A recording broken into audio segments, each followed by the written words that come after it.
ইলেকশনটা ভালোভাবে হতে পারে হলো যদি যে আমাদের যে রাজনৈতিক দলগুলি আছে তাদের উপরে, আর সবার উপরে হলো জনগণ, তারপরে আছে নির্বাচন কমিশন, তারপরে আছে আমাদের এই কি বলে আইন শৃঙ্খলা বাহিনী, তারপরে আছে এই যে আমাদের এই যে ইউএনও ডিসি সাহেব, এই যে কি বলে প্রশাসন, সবার সহযোগিতা, আর সর্বোপরি হলো আমাদের এই আপনারা সাংবাদিক ভাইয়েরা, এদের সবার উপরে হলো নির্ভর করে ইলেকশন।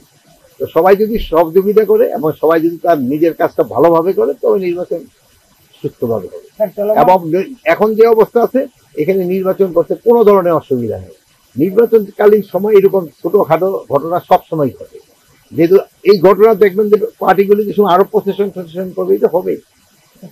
রাজনৈতিক অস্থিরতা, কোনো অস্থিরতা নষ্ট নাই, এইটা হবে। নির্বাচন আসতে এরকম এক একজন এক এক রকম কথা বলবে, এটা নিয়মই নির্বাচনে।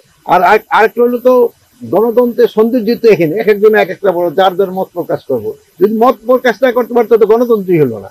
আপনি আপনার মত প্রকাশ করবেন, অবশ্যই মত প্রকাশ করবেন, এবং জনগণের আপনার মতের উপরে বেশ করে কিন্তু জনগণ আবার রায় দিবে। এখানে যে সমুদ্র বন্দর আছে, এখানে জেলেদের যে অভিযোগ আছে দীর্ঘদিন ধরে বা ভারতের যে জেলেরা আছে তারা কিন্তু মাছ ধরে নিয়ে যায়, এই বিষয়ে আপনাদের পদক্ষেপ?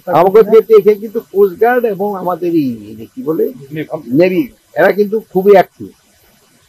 ভারতে যেমন ধরে নিয়ে যায়, আবার আমাদের ওই পার করে যায়, মানে এটা দুটো ধরনের সমস্যা। তাই দেখেন আমাদের প্রায় 130 জনের মতো মিয়ানমার ধরে নিয়ে এসছে, যারা যেহেতু মিয়ানমারের বর্ডার ক্রস করে যায়। এখন যেহেতু আমি একটা জেলেদেরও তো দোষ দিব না, তারা যখন গহীন সমুদ্রে যায় মাছ খেতে থাকে, সেসব করে আগাইতেই থাকে, সেরকম তারা তো বুঝতে পারে না যে আমরা বর্ডার ক্রস করে দিই, একটা সমস্যা থাকে। তার আমরাও এইবার ধরেন যে জেলেদের প্রণোদনা একটু আমরা বাড়ানোর চেষ্টা করতেছি, যেহেতু তাদের প্রণোদনা একটু বাড়ানো দরকার। যেহেতু অনেক সময় তাকে যেসব মাছ ধরতে দেওয়া হয়নি, স্পেশাল ইলিশের সময়, সেসব প্রণোদনা একটু বেশি দেওয়া যায়।